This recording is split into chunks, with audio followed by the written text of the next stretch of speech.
Hey, what's up, guys, and welcome to Talk with Tubbs, a petrolhead's perspective.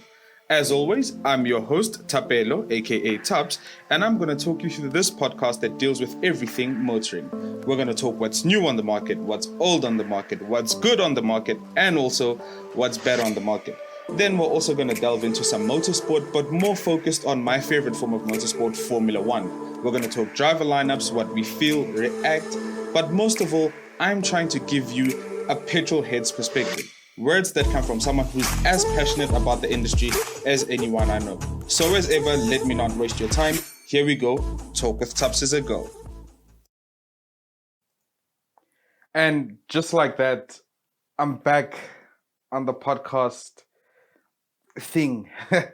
I know, I'm a tad rusty, okay, but I have to be honest. Look, life got ahead of me over the past, what's it been now? Almost a month, a few weeks. Yeah, look, life just got busy. If you've been following my social media, I have spoken about what's been going on, not into too much detail, but just to give a rough overview as to why I haven't been as active, especially when it comes to the podcast. But I'm back again. I'm sorry, but I'm going to try and do these podcasts weekly. So bear with me, all right? But let's dive right in. Let's stop wasting time. My first topic for today, and look, if you're not a motorsport fan, just tune off this one. Come back sometime during the week. I'm going to try and release another episode during the week where I fully respond and react to car news and what's been happening in the car world. But this week, it's really all about motorsport. Right. So, first one, Twitter Spaces. I know, motorsport, right? But there's logic to the madness, right? So what's been happening is, I know you probably know this and you've been part of this already, but Twitter Spaces have become a thing now. And I'll say this, right? Twitter Spaces for me have become such an integral part of the social media experience that I'm going through right now. I've been in Twitter Spaces particularly aimed at motoring and kind of the issues that affect the motorsport scene in South Africa and how we feel about stuff. You know, I've been a part of Twitter Spaces that focus on Formula One and stuff like that. Yes, granted, it's with the same kind group of people, but there's always a different perspective to be heard and to be understood. So they've been such an integral part of me learning about new things. They're so different. They're so good for engagement. They're so good to see how people think. They're so good to see what people like, what people don't like. You know what I mean? So yeah, if you can follow a few people who are kind of in line with what you're passionate about, and if some of them are willing to host Twitter Spaces and kind of speak to what the passion is, man, it's such a great thing. It's such a great thing. Yes, there have been problems with them already, but for the ones that I've been involved in, most of the time I just take a back seat. Sometimes I just sit back and listen to what people are saying, because sometimes you learn so much just by listening. Because trust me when I say it honestly shocks me every day. It shocks me every day, every conversation I have with people about how knowledgeable some people are about some things.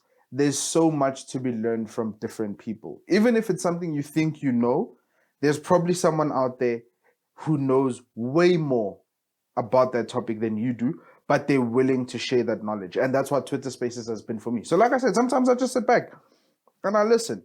And even the ones where I've been a speaker to add my voice to the chat, they've been productive. I've learned, and hopefully I've given a different perspective for people to hear. So like I said, if you can find someone that hosts Twitter Spaces, particularly based on what you're passionate about, try and hop onto that, because there's such a wealth of knowledge and opinion to be shared.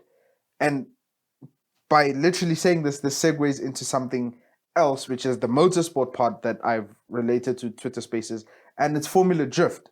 Now, Formula Drift is not entirely a foreign form of motorsport for me.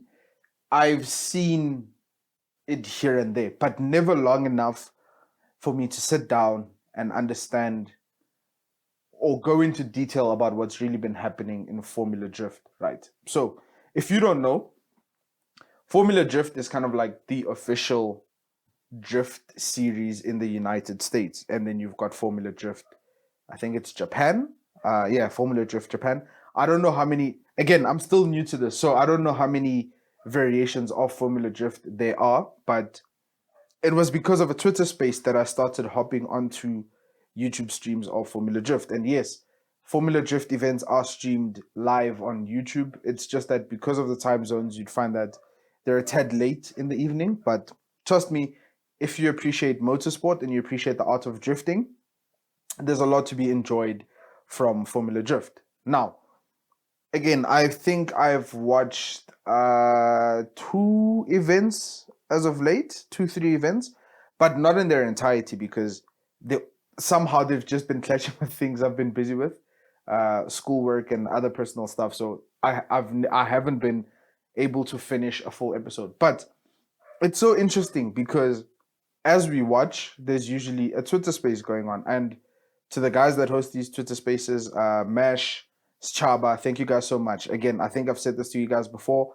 The wealth of knowledge that you guys have and are willing to share with the wider community, it's ace, guys. It's ace. But yeah, there's usually a Twitter space currently going on as we're watching Formula Drift. And I know it's COVID. And I know a lot of us haven't been having the social experiences that we wanted to have. But it kind of just makes it better. It alleviates that sense of longing just to sit there, watch the same thing, have conversations about it. Yes, this is not a new thing. There are multiple apps that do this, and but this was really kind of like the first few experiences for me to kind of do something like this. Put myself out there and relate to people, relate to strangers. Again, I'll never not be amazed by how social media has allowed us to make jokes, banter, fight, talk to people, absolute strangers over the internet that we have kind of accepted that the majority of them we will never ever meet, but we form bonds on social media. And to the ones that you do eventually meet, again, another fantastic experience. So yeah, Formula Drift. And it's so interesting to hear people talk about this, especially the knowledgeable guys, but it's also so great to come in as a noob. It's not something that I've paid attention to. It's not something that I'm well versed in. So you'll be sitting there and you'll hear these people talk about engine codes. They should build this, they should do that, and this and that. And you're learning because not out of shame, but just out of interest. You'd never want to miss the conversation. You never want to be excluded. So, and this is what I do when I'm usually on Twitter Spaces. I'm listening to what these guys are saying, and I am Googling as fast as I can, because sometimes I don't know the engine code for a certain BMW engine, a certain Nissan engine. I just don't, because again, while I appreciate cars and I'm a huge petrol head, I'm not that technical. I know if you're laughing now, fine. That's just who I am. I'm not the technical guy who's going to tell you about an N54 with this and that. Some things I have to read up on, and that's how I gain my knowledge. So you're sitting there, I sit there, and I listen to these guys speak so passionately, so eloquently, and I'm learning as I'm enjoying something. It's such a great experience. And again, rating Formula Drift, if you're not into motorsport and you're not into drifting as an art form, there's not really much to be gained in terms of entertainment from it. But if that's your thing, or if you're looking to kind of lean into a new side of motorsport, you can't really go wrong. It is so interesting. And I've always said this to friends and family, that I watch a lot of sport. So for me, one of the reasons why I enjoy sport so much is that any sport, when played at its highest level, is art. You can watch a football game being played by guys in the streets and you playing yourself, yes. But to watch it at its highest level is an art form. There's a beauty to what these people do. And it's exactly the same with Formula Drift. Yes, we can see a lot of videos on the internet Yeah, videos of on the internet of people power sliding and drifting in different kinds of cars, and that's great. But like I said, when something is done to its highest level, it's an art form, and that's what Formula Drift is for the drift community. So again, if you haven't had an opportunity, please try and get, uh, try and give yourself the opportunity to watch that. The live streams are still on YouTube, so please try and find a live stream of Formula Drift. It is wholly worth your time. Trust me. And going into something fresh and recent, we go back to Formula One. You know how passionate I am about Formula One, and you know how pivotal Formula One is to this podcast. So let's talk Formula One. I'm recording this episode post Monaco GP. So I wanted to touch on a few things that stood out over the season so far. Think of it like a somewhere in the season review type of thing, right? So I think one of the biggest things this year is with the aero regulations and some of the things that have gone on, team changes, driver lineup changes, is that we are really having a season that we have been asking for a while. We wanted a season that was competitive, not only in the midfield, but towards the front as well. And we are seeing that competitiveness between Max Verstappen and Lewis Hamilton. Now, it would have been even better to have Valtteri Bottas and Sergio Perez being competitive with these guys up there at the top. So we kind of have four people, in the title fight. Yes, I can cut Perez some slack, but he needs to start pulling his weight. Valtteri Bottas has been disappointing, no doubt about that. But yes, we finally are getting what a lot of people have been asking for Lewis Hamilton to be challenged. And Max Verstappen is pulling his weight and he is the challenger. And as I speak, he is 4 points ahead of Lewis Hamilton in the World Drivers' Championship standings.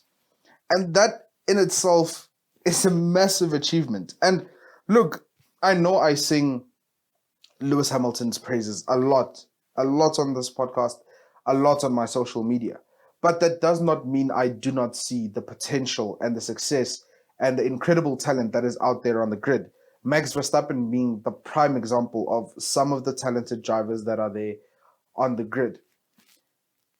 Coming into Formula One, Max Verstappen was very aggressive. And yes, that aggressive spirit still is there. You still see moments of aggressiveness, maybe sometimes lacking a bit of that experience of when to be aggressive, but it's still inherently Max Verstappen. But what I like about him is coming into this season, he's matured a bit. He's maturing more into not just a great driver to watch, but a great driver to have on your team, if that makes sense. He's gotten to a point where if he needs a win, he's pushing for a win.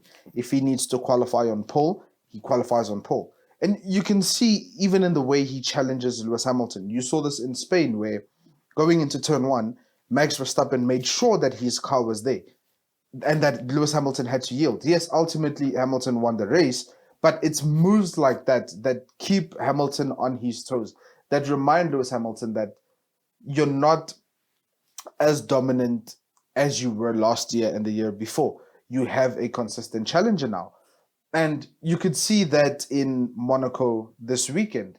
Yes, Lewis Hamilton had a dreadful qualifying and a race relatively one to forget, but that setup and a lot of stuff just didn't work with the Mercedes team this weekend. We saw that with Valtteri Bottas' pit stop as well. And I'll get more into the Mercedes struggles with the car and setup later on. But with Hamilton not there, this was prime example for Max Verstappen to kind of catch up and hopefully overtake Lewis Hamilton in the World Drivers' Championship standings. But then you had Charles Leclerc putting... you kind of know why I'm laughing, isn't it? You had Charles Leclerc putting his car on pole and then smacking it against the wall. Look, these things happen. Monaco is very technical. It's a tight track. These cars are huge. Mistakes like that do happen, especially when you're driving on the edge. But with Charles Leclerc ruled out of the race because of a drive shaft issue, Max Verstappen essentially had pole. And you can see now about the way he's thinking. You can see. That's what I'm saying. He's maturing into more of a confident driver, a driver you'd want on your team. He positioned that car slightly towards the side of the track where Valtteri Bottas was going to start. What that does is, upon takeoff, he can already block, he can already defend. So it's stuff like that. It's those little things that Max Verstappen has started doing. It's how he communicates with his engineers. It's how he tries to be consistent with pace, with tire management. Yes, he's still not at the level of Lewis Hamilton, but honestly, on the grid, no one really is. But he's maturing. So you can see it now that post the Hamilton era, Max Verstappen will be one of the most difficult drivers to best on his good day. And I said this watching the race with my dad, that with the way Max Verstappen has been performing this year, you can definitely see that without Hamilton, Max Verstappen would be dominating the sport. Yes, there are other exceptional drivers, Charles Leclerc being one of them. I think Lando Norris has been putting in a good shift this year. Carlos Sainz has been proving his worth at Ferrari. But given with the current crop of cars, they're not close to Red Bull. So, yes, he would be dominating if it wasn't for Lewis Hamilton. So, yeah, we're getting that battle that we've always wanted. And I think it's good that we're having this conversation, this debate on who's good, who's better, and stuff like that. It's what we've wanted, and I'm enjoying it so much. And that's one of the main things that is standing out for me this season, is this challenge. But another thing is, and I think it's a question that's been going around a lot now, is which team has the faster car? And this is where I said I'm going to talk further about Mercedes' setup issues. Right. I've mentioned this on the podcast before. Coming out of preseason testing, Red Bull was, by a country mile, the fastest and most complete car on the grid. And going into the first few races of the season, Mercedes were developing. And a lot of the issues that plagued them in preseason testing were, even if not solved entirely, but solved to a sufficient point where the car could challenge at the front of the grid. And as I said back then, and I still say now, kudos to Mercedes for that rate of development, for that rate of improvement. So what you're seeing now is, and I said this to a friend, is that which team has the fastest car? It's so difficult to say. I cannot conclusively say Mercedes has the faster car, Red Bull has the faster car. I think this is going to be the kind of a season where the stuff outside of the car start coming into play. For the car's sake, I think setup is going to be important. We are going to go to tracks where one team is going to get the setup better than another team does, and that's going to prove to be the difference essentially on race day. Like you saw in Monaco this weekend, Lewis Hamilton was struggling with car setup and the car just wasn't behaving the way he'd like it to. Even Toto Wolff came out to the media and said, we failed Lewis Hamilton. We didn't give him a competitive car. And you look at Red Bull, and yes, while the Ferraris suddenly had a burst of pace and consistent performance with their setup and whatever they did with the car, the Red Bull wasn't a slouch either. It was still a good competitive car. And that's been the strength of Red Bull, is getting that chassis and set up correctly for tracks like this that are more technical. Slow corners has been their breakfast. But with the aero changes, slow corners are Mercedes' Achilles heel, essentially. And you saw this with the way the Mercedes just didn't want to work around Monaco, because all of the corners are relatively slow and it takes more on setup than just outright pace for the car. I think while Red Bull is really good, I'm very interested to see how they, because now we've had a technical circuit, I'm interested to see how they compare to the really big power circuits, Monza and Spa in Belgium. I'm really interested to see how the two cars compare there, because I feel like with these high power downforce circuits where you don't have as many medium and slow corners, the issues of Mercedes are kind of hidden by that, because you're not so reliant on the things that they are weak on at the moment. Yes, again, those races are so far into the season that if Mercedes will still be developing the car deep into the season, we might see a totally different car at that stage of the season than to what we have now. Again, this is another interesting thing about the season. It's essentially a stopgap season because of the huge wholesale regulations that are coming in next year. So another question that still needs to be had is, at what point will these teams stop development on their cars this year and start focusing on 2022 regulations? And I think Ferrari have already said that they're 90% to 95% done with the development for the 2021 car. Again, that's an interesting conversation. You see, this is what I'm saying. At this current stage of the season, we're starting to see how a lot of the things outside the car are making the difference, right? You look at Spain, for example. Lewis Hamilton was consistent on his tire wear, and the team came up with a strategy, took him in for a double pit stop, a double strategy, and that allowed him to win the race. So I think we're going to see this more and more now, where the setup for each racetrack is going to be the difference. The pit strategy is going to be huge, right?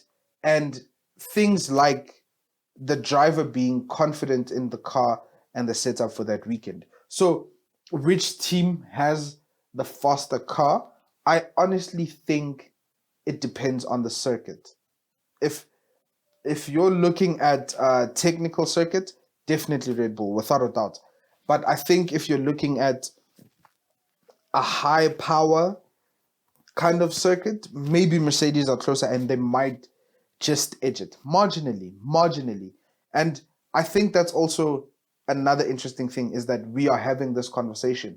The gap between the top two teams is not as exaggerated and is not as huge as it was in the past few seasons. Again, this is a positive for the sport. This is conversations that make us enjoy the sport, because let's be honest, with the increased popularity of social media and the way we relate to things and the way we enjoy and consume media and sports, these conversations are what build up the hype. These conversations are what build up the excitement of these kind of things. So to watch the race, yes, you are entertained for that hour and a half to 2 hours. But to talk about the race, to talk about the drivers, to talk about the cars after that is where the love, the passion, and that motivation to continuously want to watch races is developed. It's always after the race and in the week building up to the next race. So, drivers, right? I think this season we're seeing how some drivers have adapted really well to a new team or have really grown into their positions as drivers for certain teams, and how some drivers are struggling. And I think nowhere is that more apparent than in the McLaren team.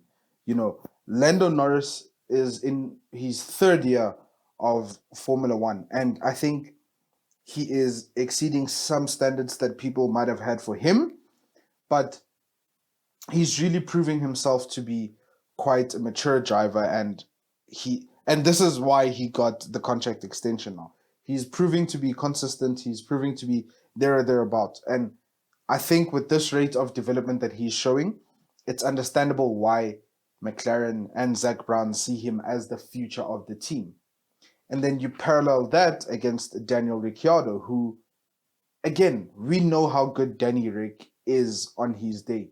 And we thought him coming to McLaren would be such a good thing for the team. You're getting a proven race winner, someone with good racecraft, but he's just not been there. And I think this is also getting to him, judging by the way he felt post the Monaco GP qualifying. Because, look, the week building up to the Monaco GP, a lot of people were predicting a Danny Rick podium, Danny Rick this, Danny Rick that, because he's proven to be so good around the track. But to see him struggling and eventually knocked out in Q1, even he couldn't understand what the problem was. He said he doesn't know what the issue is. And I think that's so disheartening for such a likable character, a guy I think no matter who you support in Formula One, Danny Rick is just one of those drivers who you love seeing succeed and you love seeing happy. So yeah, I think it's getting to him as well because he doesn't know. So these are things that are standing out this season. And again, it's good that we're having these conversations. That means we're currently experiencing a season that's different to seasons we've had before. We're seeing evolutions of certain drivers, we're seeing the decline of certain drivers, but we're also seeing a title fight that we probably didn't expect, but we're happy that we have. So yeah, look, post Monaco GP, I'm still very confident about the season that's coming ahead. Uh, we know Canada's not happening, and that was replaced by Turkey. But now we know Turkey's not happening, and that's been replaced by a double header race in at the Red Bull Ring in Austria. We know that track can provide good races. We saw with the double header we had last season. So again, this season is still proving to be quite enjoyable and something to watch. It's really building up to be a very excellent season. I'll be very interested to see how Mercedes and Lewis Hamilton uh, kind of come back and improve from a disastrous weekend they had this weekend. That pit incident with Valtteri Bottas, it's a tough one to swallow, but it's something that happened, and ultimately it's something they'll have to debrief about, rectify, and improve from then onwards. Lewis has set up issues again. Debrief, talk about it, work it out, continue and develop.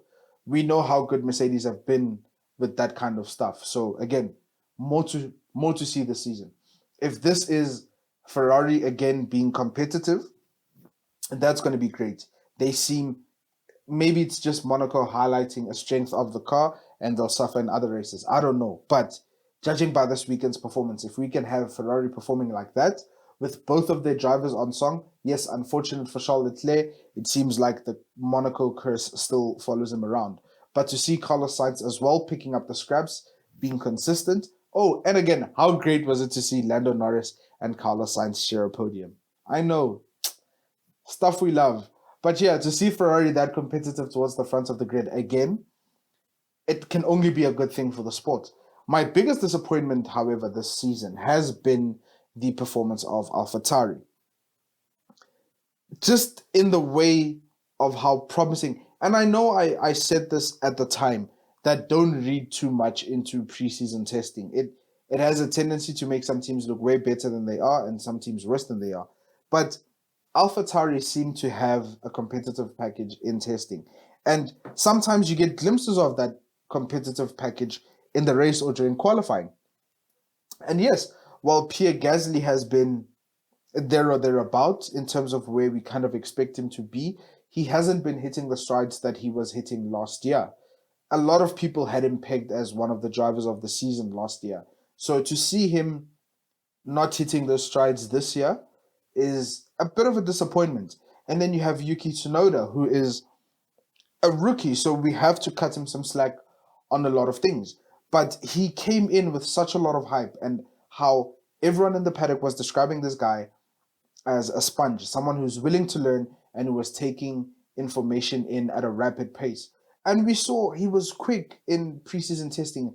And we started looking at this guy and we're like, yeah, here we have another promising driver, a young driver who we could see great things to come.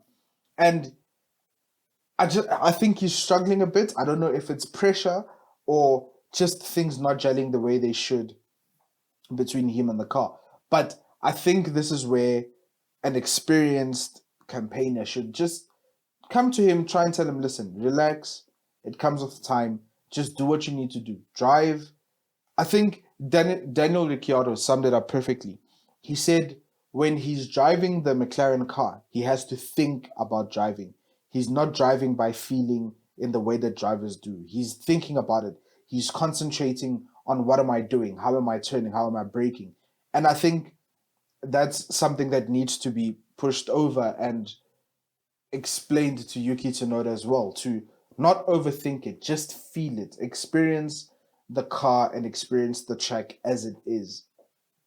So yeah, look, a lot of things are happening this season, and there's probably way more things I've missed out that you have seen and you'd like to talk about. And I think that's great. Like I said, the fact that we are having these conversations this year can only prove to be a fantastic thing for the sport. But ultimately, I've run out of time, and this is where I'm going to end this podcast. Again, guys, thank you so much for being patient with me as I try to get back to regular recording and regular releasing of these podcasts.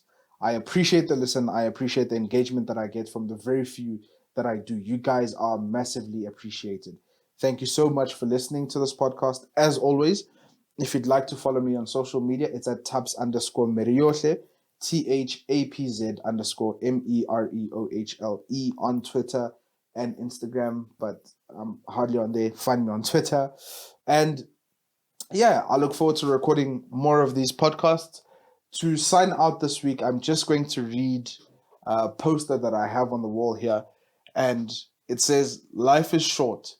Break the rules, do more, need less, smile often, be brave, stay true, dream big, forgive quickly, kiss slowly, love truly, laugh uncontrollably, and never regret anything that made you smile." And I think that is the best way to end this podcast for this week. Thank you so much for listening, guys. This has been Tapelo on Talk with Tubbs, a petrol head's perspective.